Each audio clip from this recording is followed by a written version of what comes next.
Masechet Baba Kama Daf Sadi He. We're quoting the Mishnah that said, Gazal Param Ubedet V'Yalda. If a robber steals a cow that was pregnant, and while it's in his possession, it gives birth. Or he stole a lamb that was full of wool, and then he sheared it while it was in his possession. The Mishnah taught that he has to pay back the value of the pregnant cow, which is worth more than a non-pregnant cow. And he has to pay back the value of that lamb when it was full of wool, which is more than the value of the lamb currently when it has no wool. Now we're going to see a three-way machloket on precisely the payment here, how and what he has to pay. Tenor Banan, Hagozel Rachel Ugzazaha, Para v'yalda meshalem ota ve'et gizoteha ve'et veladoteha dibre Rabbi Meir. Rabbi Yehuda omer gezela chozeret be'aineha. Rabbi Shimon omer ro'in ota ki'ilu hi shuma eslo bechesef. The first opinion of Rabbi Meir is that if he steals this sheep and then the robber himself shears it, or a pregnant cow, and it gives birth, he has to pay meaning the cow or sheep itself, and the wool and the offspring. In other words, he has to give it back as is. He has to give back the original items. It gave birth, so he has to give back the mother and the offspring, or the animal and its shearings. So according to this, it seems like he thinks that a change, and this is a pretty fundamental change, does not make an acquisition. Even though the robber changed the item, still it belongs to the item belongs to the original owner, and he has to return the items in their current state. Rabbi Yehuda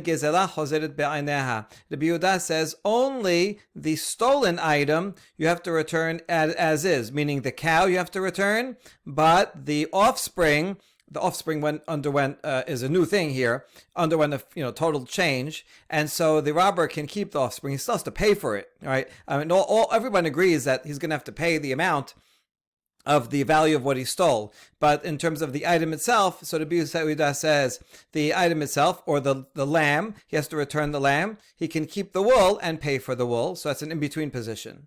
Rabbi Shimon says we evaluate the entire thing of how much this animal was worth at the time of the theft. And we appraise it at the time of the robbery. How much is a pregnant cow? Pay that. But the robber can keep the whole thing. So you see, according to Rabbi Shimon, the whole thing went through a change. The mother and the offspring, the lamb and the wool, and so the robber can keep the whole thing and can pay. Generally, Rabbi Shimon would be the best for the robber, even though it's still the same value in terms of monetary value. But the robber would prefer to keep the item. Usually, that's why he stole it in the first place, because he wants it. So according to Rabbi Shimon, he gets to keep the item and pay. Rabbi Yehuda says he keeps only the mother or the animal, he has to return the mother or the animal. He only gets to keep the new thing, the offspring or the wool. And Rabbi Meir thinks that he has to return return everything as is. So now we have a question about, we're going to come back to Rabbi Yehuda and Rabbi Shimon on the other side of the Amud and explain their positions. But now, Rabbi Meir. Ariel Eliyahu My tamed Rabbi Meir. What is the reasoning of Rabbi Meir? Mishum dekasaba shinui bimkomo omed, or dema be'alma shinui konev hacha kenasa hu dekanis. Is Rabbi Meir's reasoning because he thinks that even though something undergoes a physical change, nevertheless it remains the same ownership of the original owner, and just because now it's sheared or now it gave birth makes no difference. The whole thing belongs to the original owner. He has to return it as is. Is that his position? Or does it be made to think that in general, a physical change, it does also change the ownership now? And really, from the letter of the law, the robber should be able to keep the items. However, the rabbis want to impose a penalty. They don't want him to be able to benefit. You stole, and now you get to keep this nice pregnant cow, and now it gave birth, and you get to keep the offspring and the cow and the lamb and the fleece. That's not right that you should have this benefit. So the rabbis come and say, you know what? We're going to force you to return all the items as is, so that you have no benefit from what you stole. Okay, that's the question. Lemay nafka mina. What would be a practical consequence between the two? If he steals an item, an animal, and it gets weaker and skinnier. So if you say that physical change is not legally significant and it remains the property of the owner, then if the robber stole a cow that was $1,000 and now it got weaker and now it's only worth $800, so the robber nevertheless has to give back can give back the animal as is, because even though it's worth less now, but still the owner owns the cow in and of itself, and so he returns the thing as it is in its current state, even though it's worth less, and so the owner is getting less than what was robbed from him.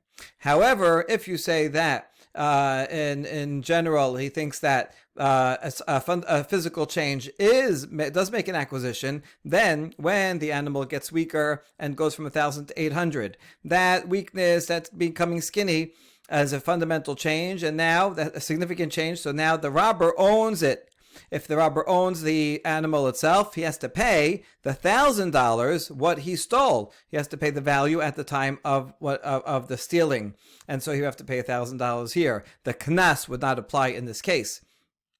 Because the knas is only supposed to make it worse for him, and so here the fact that it became his is actually worse for him. So that's a case where there would be a practical difference. All right, that's the question, and we're going to attempt to answer it from a few different sources. The first is an upcoming Mishnah. Tashema. Gazal behema vehizkina abadim vehizkinu mishalem kishat hagezela. Rabbi Meir omer ba'abadim omer lo hareh shelcha lefanecha vilu behema kishat hagezela. So the Mishnah that has a case that's similar to the nafkamina that we just mentioned of it becoming weaker. Here he steals an animal and then now it got old while in the possession of the robber, or he steals slaves and they became old and weaker and now worth less than they were at the time of the robbery. According to Tanakama, he has to pay according to the value at the time of the robbery. In other words, according to Tanakama, the physical change of getting older is a fundamental change, and now there's the robber owns the animal and the slave and has to therefore pay the original amount. The Bimir, however, makes a difference between slaves and an animal. For a slave, there he can say, here, take your slave, I stole your slave, but it remains the same ownership, and he can return the slave even though it's worth less now. Whereas with an animal, there he agrees with Tanakama and says that he can return it. He has to pay at the time the higher value, the value at the time when he stole it, when it was younger. So let's analyze. If Rabbi Meir thinks in general that a physical change does not make a change in ownership, but it still remains the original owner's animal, then even for this case, an animal that got old, he should be able to say, well, here's the animal, it's still yours, so I return it even though it's worth less now. But he doesn't say that. Rather,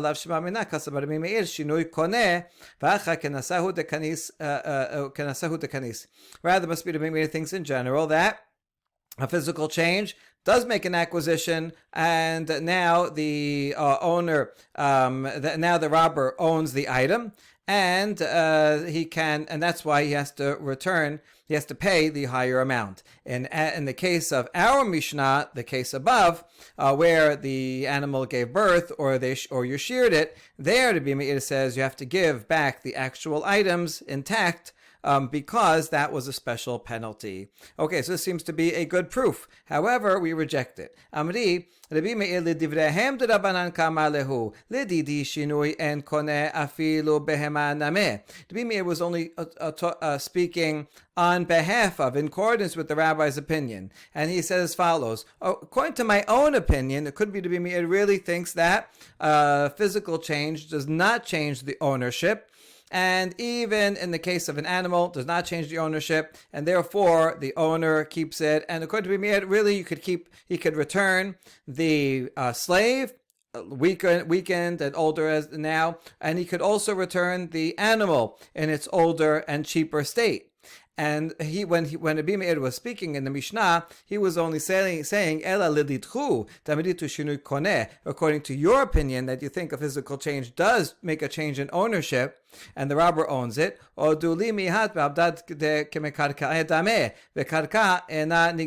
least you should agree with me regarding the slave, that a slave is similar. We see in general that a slave has many similarities in law to land, and land cannot be stolen. I mean, you can go and you can't move the land to take it. You can go and squat on someone's land and try to claim ownership, but land cannot be stolen in the sense that you actually become the owner by changing something. And so too with the slave, even though it changes and becomes older and weaker, nevertheless, a slave always remains. You should agree with me regarding the slave that it remains the property of the owner, and you should be able to return the slave, right? So even according to you, and that the shinui koneh, and therefore he is not going to doesn't return the animal because now the robber owns the animal and he pays for it. Still, you should agree with me regarding the slave. And the rabbis would say back to the Rabbi Meir, no, we think that slaves are like movable property, and that's why, just like movable property, if it undergoes a change, now it's a new owner, and that's why for both animals and slaves, according to Tanakama, once it becomes older, then the robber owns it, and he has to then pay the higher amount of the value at the time it was stolen. Okay, so now we have no proof, and so we're going to try again to figure out, according to Rabbi Meir, what does he think? Tanash Tashema. Lisboa lo adom uspao shachor. Shachor uspao adom. Rabbi Meir omer noten lo deme samro. Deme samro in, deme samro vishibho la. Let's say someone owns some wool, and he gives it to the dyer, the professional dyer, and says, can you please dye it red for me? And instead, he dyes it black, or he asks him to dye it black, and he dyes it red. So the Rabbi Meir says the dyer is kind of like a thief here, even though he probably did it by mistake and whatever, but still, he took this person's item and turned it into something that the owner didn't want. So the dyer is responsible to return something. What does he have to return? Rabbi Meir says he only has to return the value of the wool itself. Let's say the wool itself, raw, is worth $100. Now, if you dye it, even if you dye it the wrong color that the owner doesn't want, still it's worth more, because someone, even if the owner wanted it to be black and he dyed it red, someone will pay $130 for such wool that's dyed red. So the Rabbi Meir says he only has to pay the original wool, right? So we infer from that only the $100, but the extra $30 he does not have to pay. Now we can infer from this. If Rabbi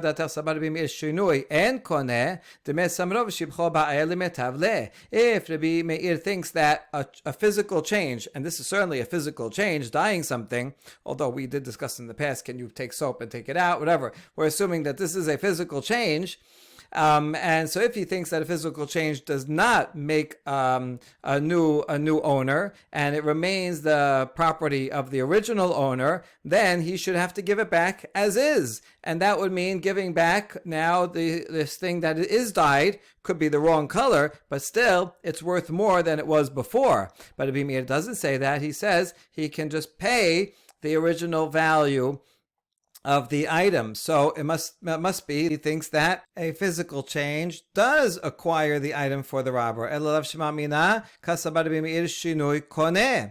that's why he can keep the newly dyed item and only pay what the value was when he stole it, which was the raw wool. And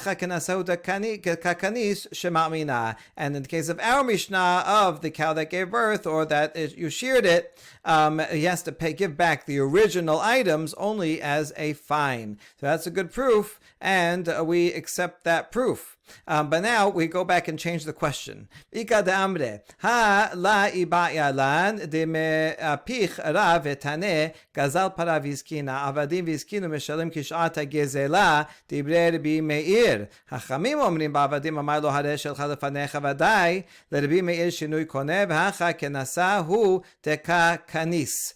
So we just concluded that according to Meir, shinui koneh, and now we're saying that was never the question all along, because Rav has a different version of the Mishnah that we quoted, the Mishnah that's upcoming.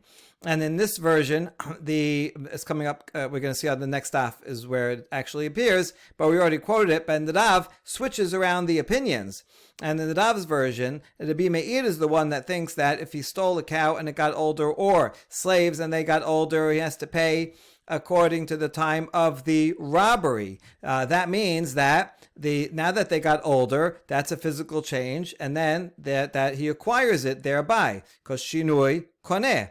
And that's why he has to pay the higher amount, which was the value at the time of the robbery. And this version, it's chachamim that make a difference between avadim, that he can give it back as is, and animals. So in this version, certainly Rabbi Meir must think shiur koneh, and in the case of our Mishnah, of the cow that gave birth, or the shearing, the lamb that was sheared, surely Rabbi Meir thinks that really he should be able to keep it because it undergoes a fundamental change. The robber should keep it. But the rabbis then made a penalty and said you have to give back the original items as they are. Okay, so now this is not a question anymore, but rather, what is the question? Ki kai ba'yalan, hachi ba'yalan. If there was a question, it was as follows: Ki ka kanis b'mezid, ava b'shogeg la kanis o dilma, afilu b'shogeg nami kanis. When the rabbis made this fine and said that even though technically the robber, you own the item, but we're going to make you give it back, do they make that fine only if he robs intentionally? He knew that he was taking something that doesn't belong to him. But if he robs unintentionally, you can rob unintentionally. You take something, you thought it was yours, it turns out it wasn't yours, then there's no reason to make a penalty against someone who wasn't intending to steal, or maybe there's no difference, and even if he steals unintentionally, still the rabbis make this penalty and he has to give back the original items. So that's the question that we asked, and now we're going to try to answer that one. Tashema Hamisha Gobin Min Hamechorarin is a braita that says there's 5 different types of monetary claims that you can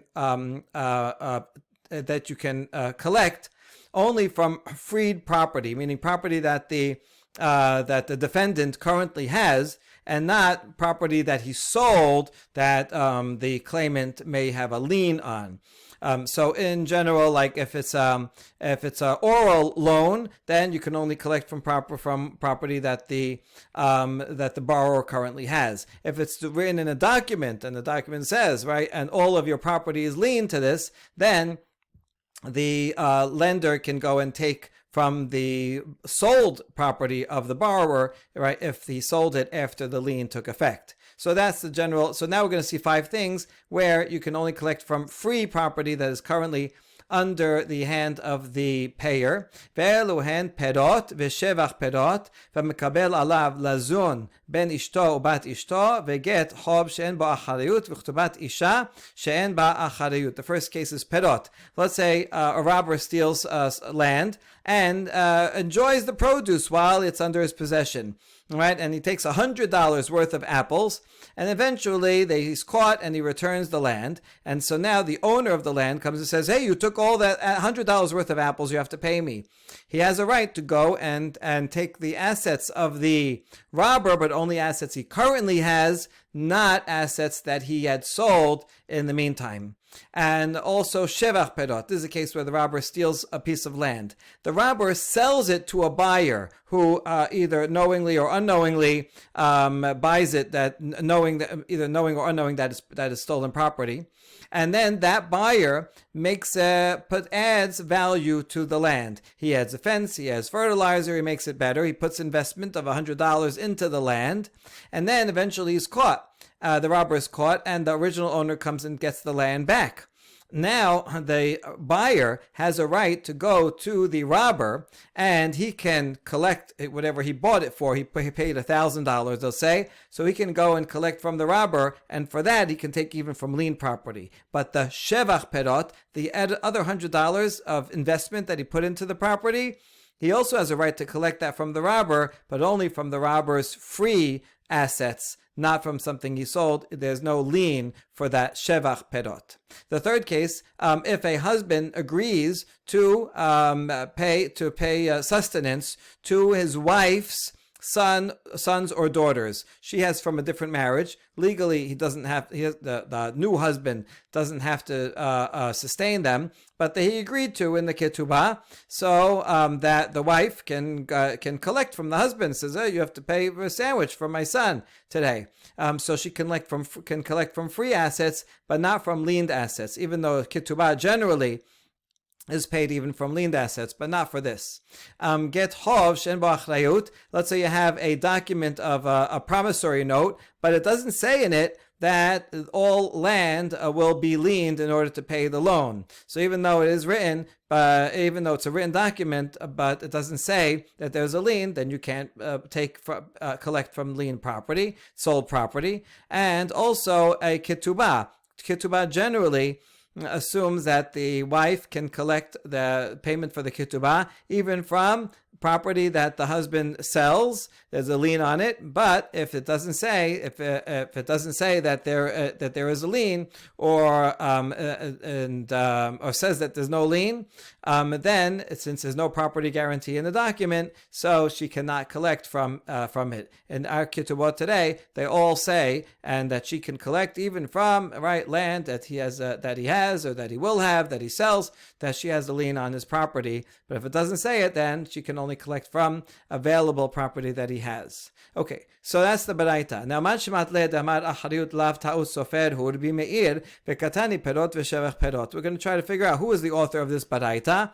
Well, who thinks that the guarantee in a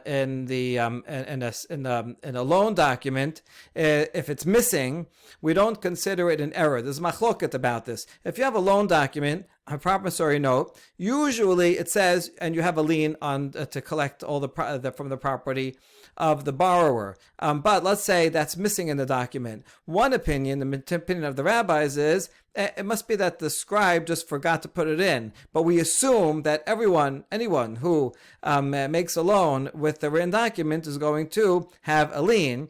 And so he can collect the property, even if it doesn't say so in the document. That's the rabbis. But Rabbi Meir is the one that says, no, if it's not there in the document, then we don't assume it and he cannot collect. So this baraita that says you cannot collect if it doesn't say so in the document, it must be that this baraita is the opinion of Rabbi Meir. Now that we established that, look how it says, perot and shevach perot. So what is the case of shevach perot? Shevach perot hechidameh, kegon shegazal sadeh mechavero mechara le'acher v'ishbiha, v'harei hi osa mitachat yado keshehu gobeh. It's a case where a robber steals some land and he sells it to someone else, and that buyer puts in investment.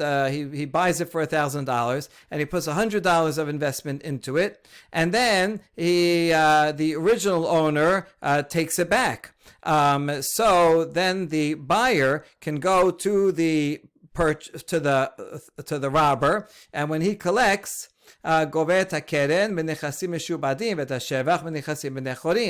explained before, the buyer can collect the principal amount, $1,000, even from lien property that had been sold of the robber, but the extra $100 that he put into it, he can only collect from free available assets of the robber.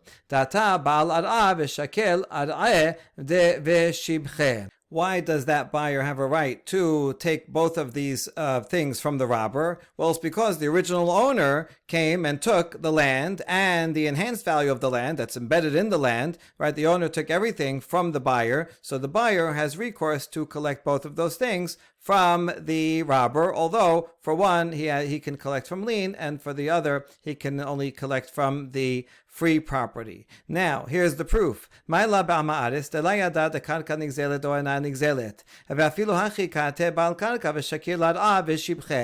we not talking about where the buyer is an ignoramus and he doesn't know whether the law is that land can be stolen or cannot be stolen? The point is that, first of all, he may not know whether this is stolen land or not, so he takes it unintentionally. And even if it is stolen, he may think that land, once it's stolen, now belongs to the robber, right? The robber has to pay money, but this land is legitimately under the ownership of the robber, and therefore the robber can legitimately sell it to the buyer. So the buyer thinks wrongly that that this is really his land, and so he's stealing it. See, the buyer is taking land that's not his, so he is himself a thief. But he's an unintentional thief because he thinks that the robber, even if he stole it, is able to acquire it.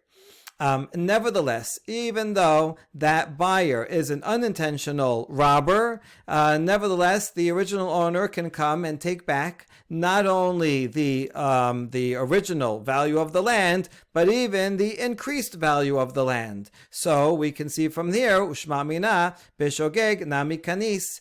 This is all the opinion of Meir, because we already proved that this baraita is the opinion of Meir, and this is an unintentional thief, and nevertheless, he has to give back the land as is, even including the increased value of it. This is similar to the cow that gave birth, right? And he has to give back the whole thing, and he does not acquire. We don't say he acquires it, even though he changed it, but he has to give everything back as a penalty. So is this not a good proof? We say no. Amri lo belokach tamid hacham v'yada. We're talking about where the buyer was knowledgeable. He knew it was stolen property. He knew that there's no way the robber can legitimately acquire it, and so he is buying stolen property that now still belongs to the original owner, and nevertheless he goes ahead and takes it. So that's why he is a purposeful, intentional thief, and that's why it makes sense that he should be penalized. So we can't prove anything from here about the case of an unintentional robber.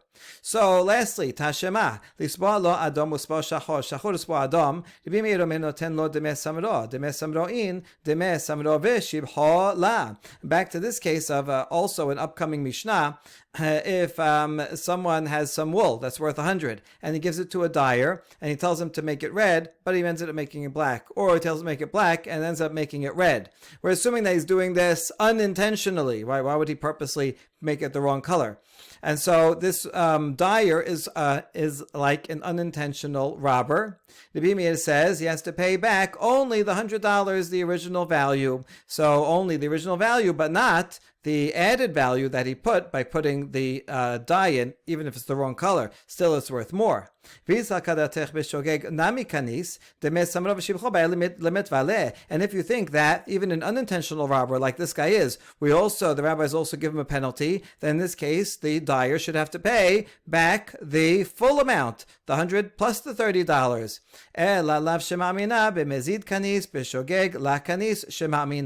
Rather, we can conclude that the rabbis, according to the Meir, only make this penalty if as a purposeful robber. This is you stole on purpose, even if it underwent a change, go return that item. You should not get benefit from it. But if he stole it only by mistake, then they did not make such a penalty, and that is a good conclusion. The Gemara next explains the other two opinions in the Braita. Rabbi Yehuda omer gezela chozeret be'aineha. If he stole a pregnant cow, then he and it gives birth and under the possession of the robber, so he has to pay back the cow as is, but he can keep the offspring and only pay for the offspring. Was the opinion of Rabbi Yehuda. Rabbi Shimon omer ino taki'ilu hi shuma eslo bechesef. My benaihu. Rabbi Shimon thinks that the robber keeps everything for himself, and he only pays the estimation of the amount of the time of the robbery. Now, what would be the difference between that? What would be a practical difference between them? My ben Ahmad of Zavid. B'shevach shal gabe gezela kamipalge. Rabbi Yehuda sabar de nigzal have, Rabbi Shimon sabar de gazlan have. Let's say you had an improvement of an item and it's still attached to the stolen item. For example, he steals a sheep without fleece, and then while the robber has it, it grows. According to the Yehuda, that would belong to the nigzal, to the original owner. And so he would have to return that extra item as is, which is what he says here. The gezela chozeret be'aneha, what he stole is given back as is, but in this case, since it's attached to it, he would have to give back also the growth as is. Whereas Rabbi Shimon Sabad de Gazlan Have, it says, even though it's attached, it belongs to the robber. And that's why the robber keeps the original thing and the thing that grows, and he only has to give the payment for it. That is Rav Zevi's interpretation. But there's another interpretation of Rav Papa Amad de Kula Amad Shevach Shal Gabe Gezela de Gazlan Have. According to Papa, everybody agrees that the robber keeps the increased enhancement that's attached to the animal, like that it grows.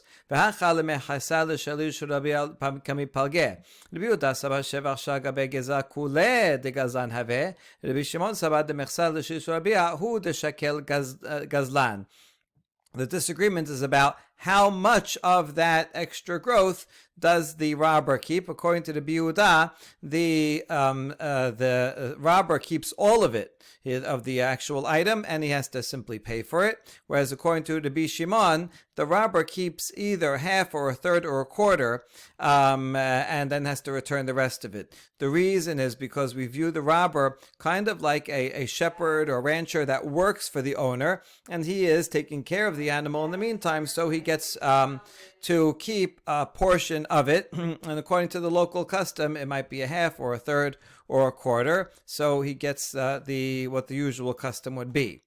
Tenan, Gazal para v'nit'abera eslo v'yalda, Rachel v'nit'ana eslo ugzazaha, Mishalim kish'a tegezela, Yalda'in lo yalda hadra be'ayna. We're going to prove, try to prove Rav Zevi's opinion against Rav Papa from our very Mishnah. The clause that says if robber stoles a cow and it gets pregnant while it is, so when he stole it, it was not pregnant. It got pregnant while it was in the possession of the robber and it gave birth.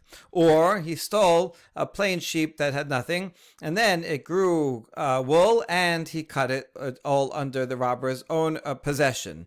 In that case, the robber has to pay only the original amount of it at the time that he stole it. So we can infer from the Mishnah that only Aldai, if it gave birth, then that's when he has to pay only the original amount. But let's say it didn't give birth, but it did become pregnant. So right now it's pregnant. Then he would have to return the item as is. Okay, with that assumption, Bishlama Rav Zvid de Amar Shevach Shagabe Gezela de Nigzal Have. According to Rav Zavid, he said that according to the Biuda, the increased enhancement that's still attached, and being pregnant is such an example of an enhancement that's still attached, belongs to the Nigzal, to the original owner. So then this Mishnah would be the opinion of the Biuda that the original owner still owns the animal because the enhancement is still attached, and therefore, since it's still pregnant, he has to return the pregnant animal, which is not true if it gives birth, because then it's not attached anymore. So then we have an author for this Mishnah. But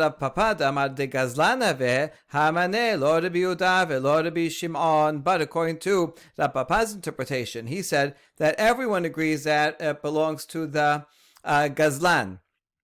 And the question is only how much does the Gazlan keep all of it or only part of it? Well, neither of these opinions would explain the Mishnah that says that he has to give back the pregnant cow to the original owner. So who would be the author? Amar Papa hu adin afilu lo yalda name kishat gezelahu de mishalem v'atekatan yalda aide de nesib resha yalda nesib sefa name yalda. The Papa says, I'm going to argue with your derivation from the Mishnah that the robber only keeps the enhancement and pays the original amount at the time that he stole it only if it gave birth. But you inferred that if it didn't give birth, still pregnant, then he has to give it back. Not true, Rav Papa says. I think that he gets to keep the enhancement no matter what. So in that case, why did the Mishnah mention the case of giving birth, that was just as parallelism from the Resha, where it was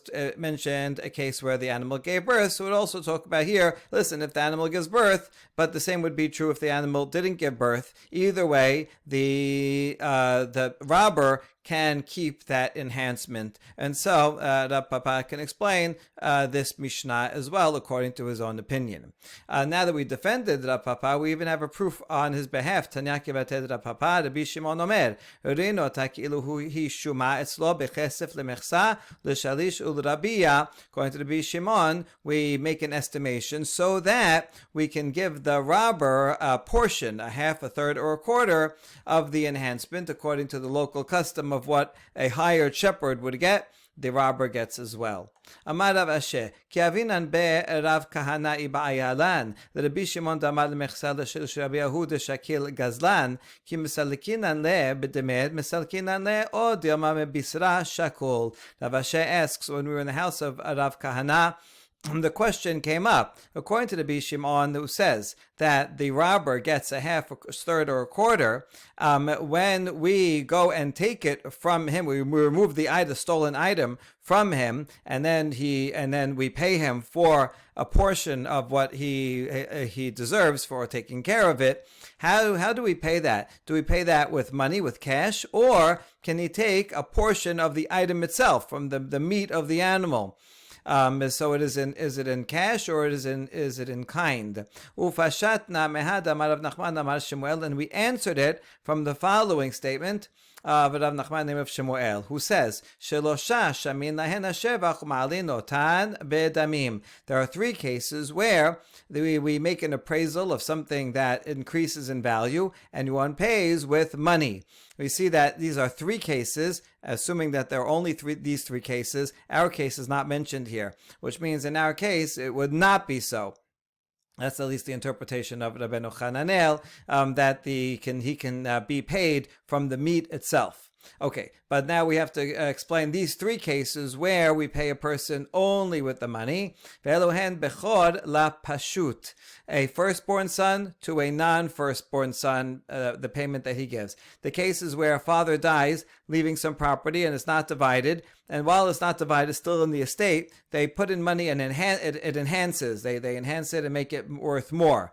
Now the law is that the firstborn gets double only of the original amount that they inherited, but any enhancement that's made afterwards, the firstborn does not get double of that.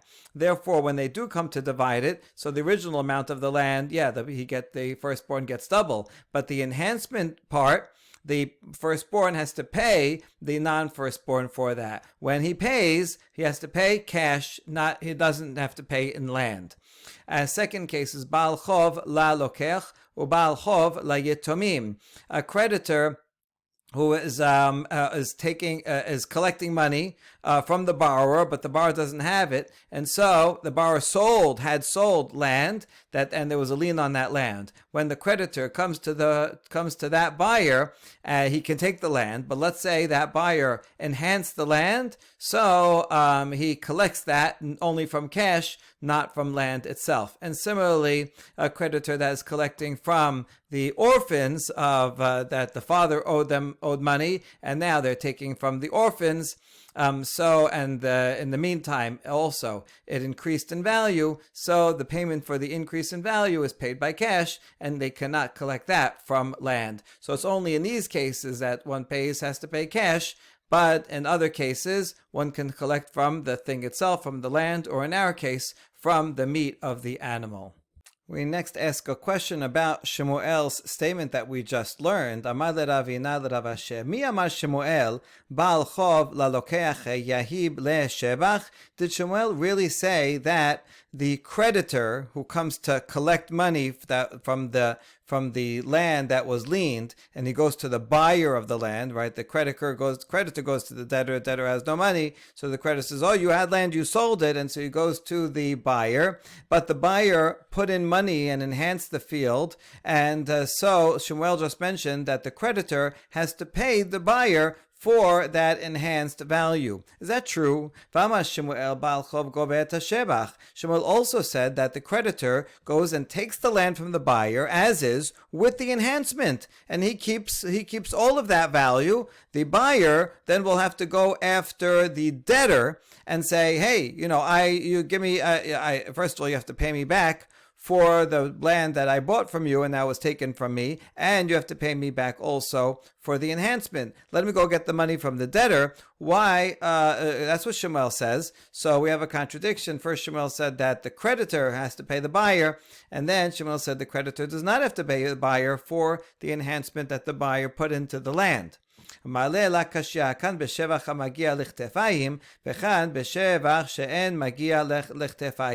first law, where the creditor has to pay the buyer back, that's talking about where the enhancement is already in the ground, and the ground already fully grew this produce, and it's already harvested, and they're carrying it on their shoulders. So because it's already fully there, so now the creditor has to pay the buyer for it. It's all realized. However, if it's just he put the enhancement in the land, but the land did not yet complete its extra growth because of that enhancement, in that case he takes the land with the enhancement as is, and the creditor does not have to pay it back. So those different cases. So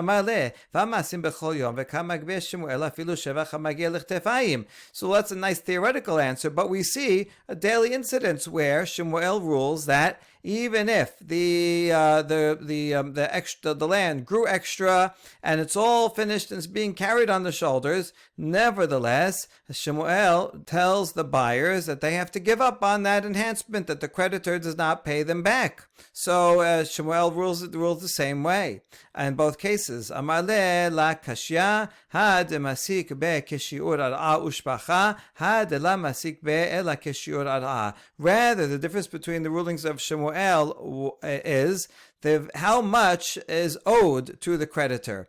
If the creditor is owed by the debtor an equivalent of amount of the amount of the original land plus the enhancement, in other words, the original land, let's say he bought for $1,000 and he put in another $100 for it, but that creditor is owed $1,100, so then he can take the land and the enhancement as well, because he wants to get fully paid for what he's owed, and then the buyer will have to settle that with the debtor. However, where, let's say, the creditor is only owed $1,000, so then he can take the land, but he has to pay back the buyer the $100 for the enhancement, because he doesn't need that money. That's just extra on top. So he has to pay it back.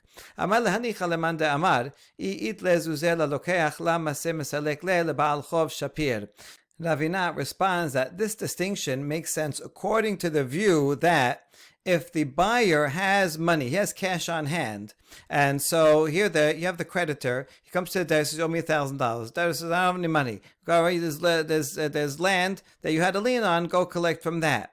And so now the debtor comes to the buyer and says, listen, I have a lien on this land, give me the land. Now this opinion says, even if the buyer has $1,000 cash on hand, nevertheless, that buyer cannot insist on keeping the land. Rather, the creditor, because he has a lien on the land, has a right to say, I don't want your money, I have a lien on the land, I want the land. And if you follow that opinion, then the distinction we just said makes sense. If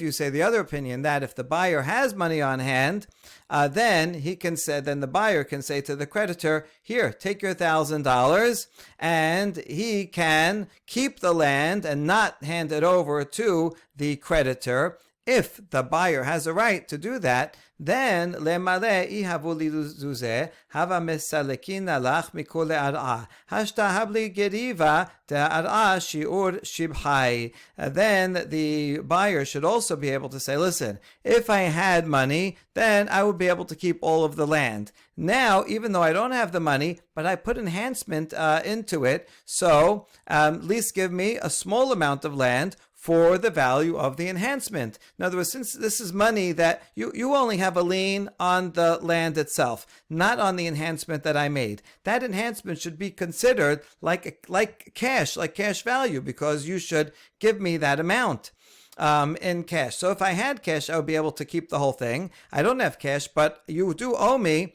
for the enhancement that I put on the land, which you don't have a lien on. So therefore, I should be able to keep a small portion of the land that's equal to my enhancement. So what do you say about that? Amar le hachab ma'eskinan kegon deshavya nihale apotikid. Amar le lo yehelech piraon ela mizeh. So Rashi says we're talking about a case where originally when they made the loan, the debtor made this land as a designated as repayment. You'll get repaid from this land and this land only. And so therefore the creditor has a lien on all of the land and he can take all of it. And in this case, the buyer would not be able to say, oh, if I had money, then I would be able to keep the land, because it's not just a regular lien, it's an apoteki. It's the whole land is designated with the assumption that, yes, you will be able to take the land. And that's the case that we're talking about. That's why you can take the entire land. Baruch Adonai Leolam.